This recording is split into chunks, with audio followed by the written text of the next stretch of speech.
There are many reasons to come to the concert at the Dutch Double Bass Festival that I'm involved in.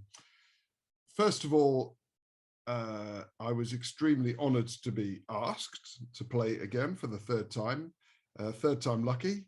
And and it was a wonderful idea. It wasn't my idea to play with Sasha Witteveen, who's a young uber talent, the kind of talent that really makes you angry and that you really wish you had.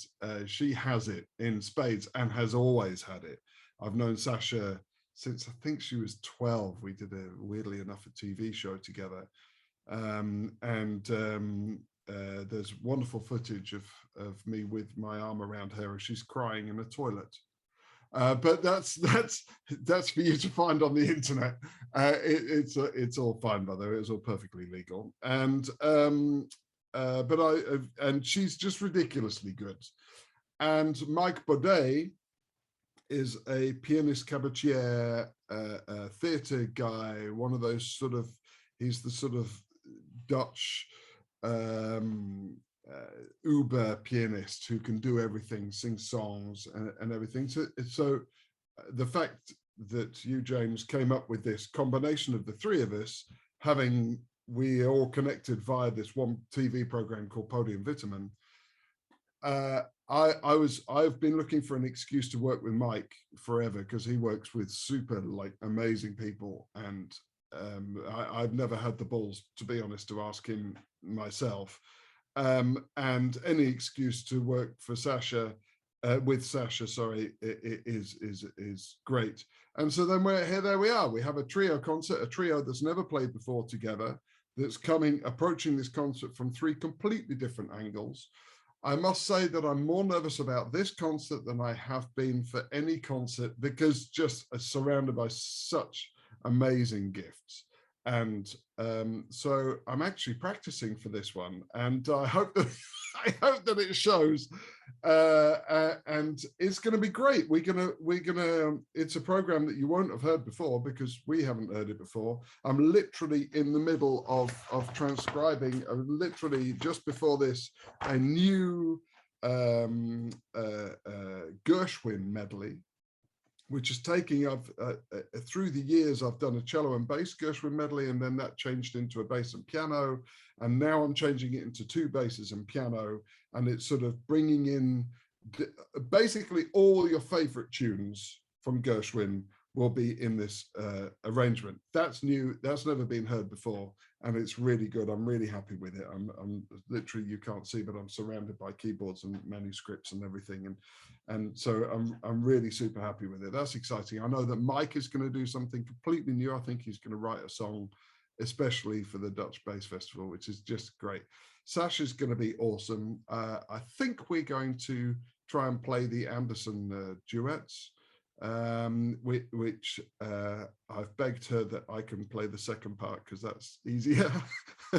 And actually, really, the idea is that Mike and I, who are two old men, will allow Sasha to shine, who is really the future of the double bass. And it's so lovely to be, in my old age, to be able to say, I shared a stage with her.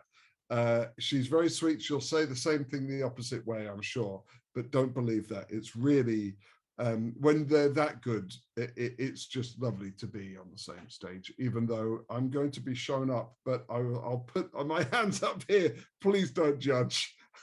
I've reached a milestone birthday and I'm still employed. I'm just happy with that. That's the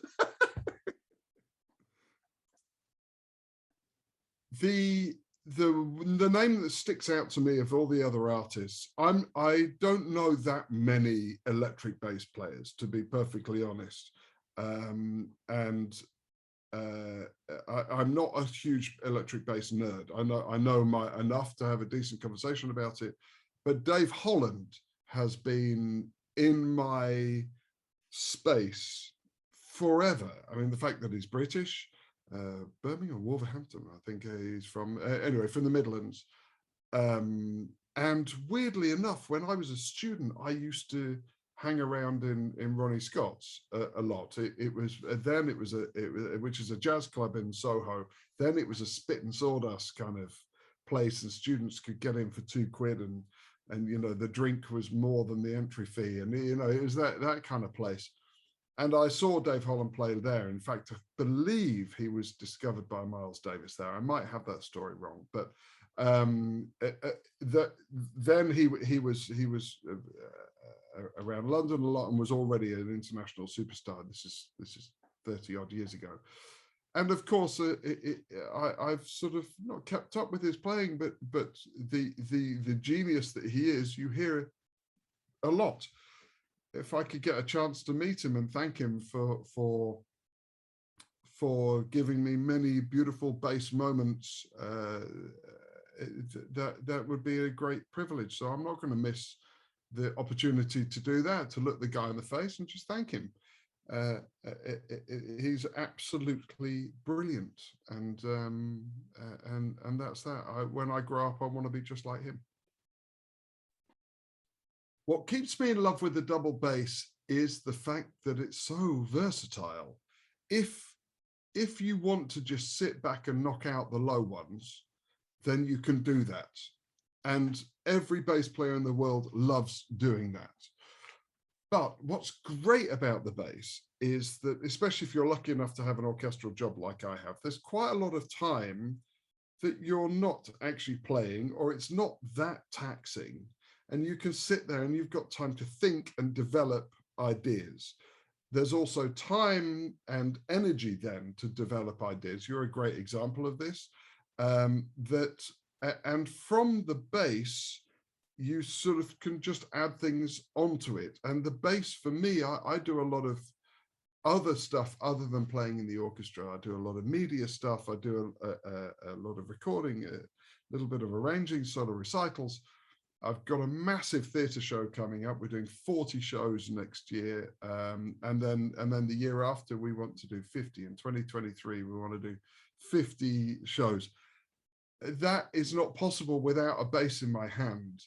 And it's this sort of shield for me, so that I can deflect off all sort of weird criticisms, but at the same time, it's so big and so beautiful that it also attracts people as well. So it's, for me, I just feel the best I've ever when I have a bass in my hand, regardless of what I'm doing. Take it away and I feel very naked and very weird. But so quite often, a lot of the talking that I do on stage, I'll have the bass in my hand and I'm just funnier with the bass. I take the bass away. It's like, actually, I'm not that funny. So for me, that's what keeps me in love with it. Without it, I'm just not as good a person. It's strange to say, but it's true. And the fact that if you're lucky enough to be able to play a little melody every so often, that's super cool. But at the end of it all, and I keep mentioning my age, but I am of an age where actually physically getting around the bass becomes much, much, much more difficult.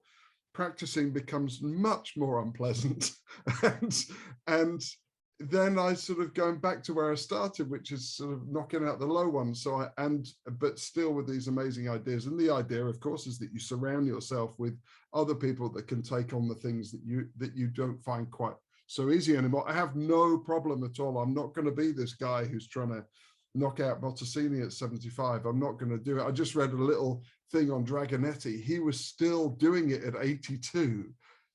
Good luck. That's absolutely brilliant. It's not me, but I do a lot of other things that cover up that, and I'm able to do that because I play the bass. If I was playing the violin, I think I would be expected to be able to play like a super genius all the time, or you've got no career at all.